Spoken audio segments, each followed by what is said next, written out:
Bismillahirrahmanirrahim. Tapi untuk menselaraskan daripada apa yang sama Ustaz Fauzi, ini bagaimana kita melaksanakan perintah Allah saat ini. Assalamualaikum warahmatullahi wabarakatuh. Izin bertanya Habib berkaitan dengan yang disampaikan tadi, yaitu tentang berita bohong.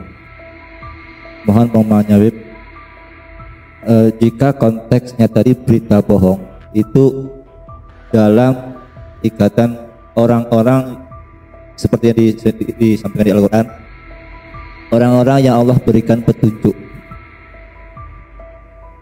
itu bagaimana kita Habib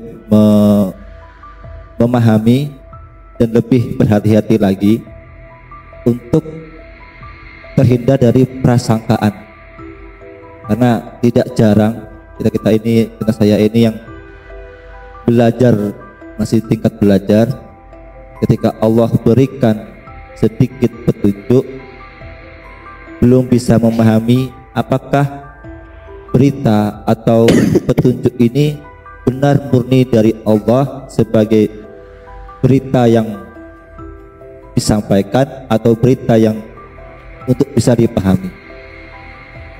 Karena terkadang juga kurang dekatnya saya dengan Habib, dengan seorang mursyid, itu sangat malu untuk menyampaikan apakah petunjuk ini benar atau salah. Kadang juga tidak bisa terpungkiri Beb, sebagai makhluk Allah ini kan terbesit bisik-bisikan iblis. Itu bagaimana bisa kita yang orang-orang beriman, yang membaca aurat, membaca Quran, ketika Allah berikan petunjuk, terbesit pandangan bahwa berita tersebut adalah berita bohong, maka timbullah prasangkaan kita terhadap sesama. Itu bagaimana? Apakah kita terhukumi hukuman Allah karena kita mendapatkan petunjuk tersebut, atau kurangnya kita dalam memahami sebuah ilmu Al-Quran seperti yang disampaikan banyak firman Allah yang disampaikan, tapi kadang kita tidak bisa memahaminya. Jadi pokoknya bagaimana kita bisa memahami bahwa konteks petunjuk dari Allah Subhanahu wa Ta'ala benar-benar murni dari Allah, bukan dari bisikan atau pandangan-pandangan dari iblis itu bagaimana memahaminya. Terima kasih, mohon pemahamannya. Assalamualaikum warahmatullahi wabarakatuh. Waalaikumsalam. Tadi disampaikan di Hujurat ayat 6 itu jelas ya, Allah berfirman, a'udzubillahi minasyaitonir rajim, ya ayyuhallazina amanu in ja'akum fasiq, ya wahai orang yang beriman, jika seorang fasik datang kepadamu, binaba'in fatabayyanu an tusibu qauman bijahalatin fatusbihu ada ma fa'altum nadhimin. Cari tahu dulu berita itu benar atau enggak ya, berita yang datang kepada kita itu betul atau enggak. Karena kita terburu-buru mengaminkan, mengiyakan berita yang belum tentu benar, informasi yang belum tentu benar. Su'udon itu loh, maksudnya don ya, prasangka itu loh. Contoh gampang ya, ada satu teman kita datang dan dia bicarakan orang lain, itu fulana gini. Lalu kita, masa gitu? Itu maksudnya, yang kayak gitu itu kan sering. Yang kayak gini nih melumat habis amal soleh kita, membakar habis amal soleh kita yang kayak gini ya. Kita mencampurkan antara hak dan batil. Kita istiqomah tadabbur Quran, kita istiqomah silaturahim, tapi kita istiqomah juga ngomongin orang gitu loh. Nah, yang ngomongin orang ini dikatakan fasik oleh Allah. Kenapa? Loh, dia pelaku amal soleh sebenarnya, tapi dia juga melakukan perbuatan keji yang dilarang oleh Allah.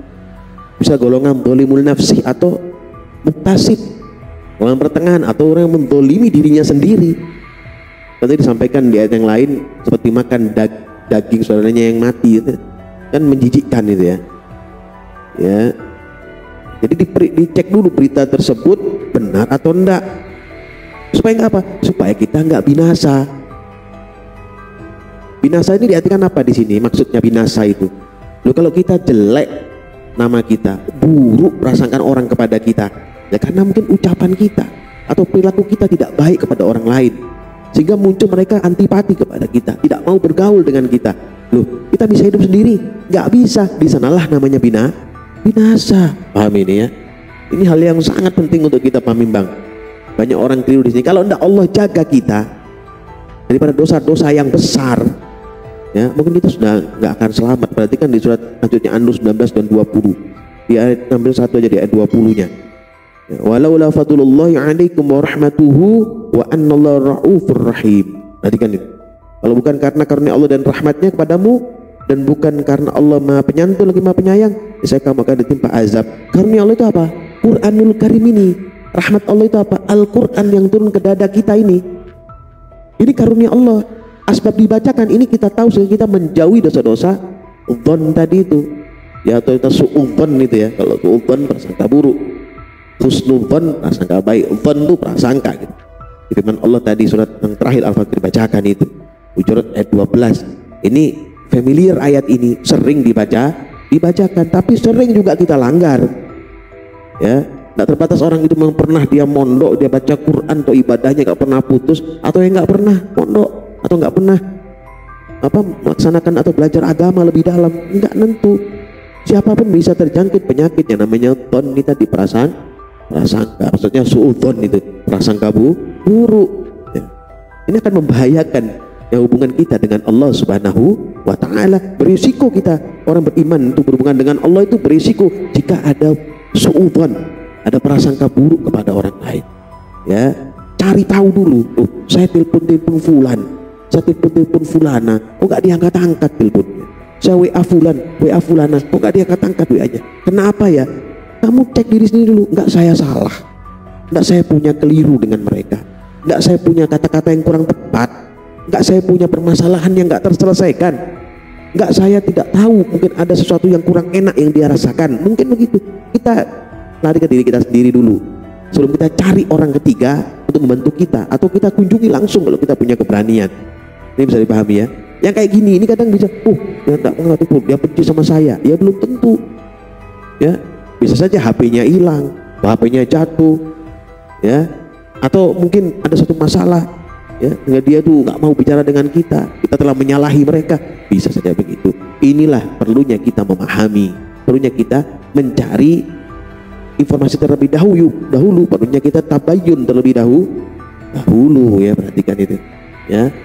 Hal ini kemarin saya bahas berkaitan dengan prasangka buruk, kedengkian, kebencian. Sekarang berkaitan dengan prasangka buruk juga, berkaitan dengan fitnah ya. 2 hari ini kita membahas yang sama.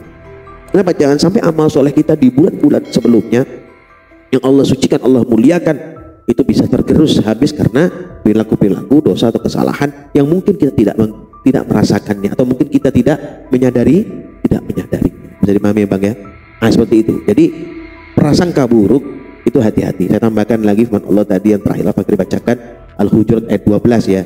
Ya Allah firman, a'udzubillahi minasyaitonir rajim, ya ayyuhallazina amanu tanibu katsiran minadh-dhann inna ba'dadh-dhanni itsmun wa la tajassasu wa la yaghtab ba'dukum ba'dha ayuhibbu ahadakum ay ya'kula lahma akhi maitan fakarihtumuh wattaqullaha innallaha tawwabur rahim. Perhatikan di sini ya. Prasangka buruk ya, wahai orang yang beriman, jauhlah prasangka atau banyak prasangka ya. Sesungguhnya sebagian prasangka itu dosa. Jangan mencari-cari kesalahan orang lain, dan janganlah ada di antara kamu yang mengunjing sebagian yang lain ya. Maka ada di antara kamu yang suka makan daging saudaranya yang sudah mati, itu kamu merasa jijik. Bertakwalah kepada Allah, sesungguhnya Allah Maha Penerima Taubat lagi Maha Penyayang. Dipahami ya? Ayat 12 ini bisa terjadi pada siapapun dia ya, mau ahlul kitab mau tidak, semua bisa terjangkit penyakit yang namanya banyak prasangka. Pasien di sini dikatakan adalah suudzon, yang buruk kepada saudaranya. Yang dibersihkan dengan istighfar dan sholawat yang Al-Fakir berikan sama kalian itu ya. Baca aurat-aurat yang Al-Fakir berikan pada kalian. Karena itu mendukung kita memperbaiki pola hubungan kita dengan orang lain, muamalah kita itu. Amal yang kita baca itu bukan rahmat Allah, sehingga kita punya pola yang baik. Allah akan berikan kebaikan kepada kita sehingga kita berubah. Kita punya pola yang baik dalam berhubungan dengan orang lain. Dengan sendirinya akan ada perubahan yang signifikan bagi kita orang beriman kepada Allah, sehingga kita mendalami atau membaca satu amalan yang memang dikhususkan untuk membersihkan hati. Mudah-mudahan Allah memberikan keberkahan kepada kita, menjauhkan kita daripada kesulitan, memudahkan kita dalam segala urusan. Amin amin ya rabbal. Alhamdulillahirabbil alamin.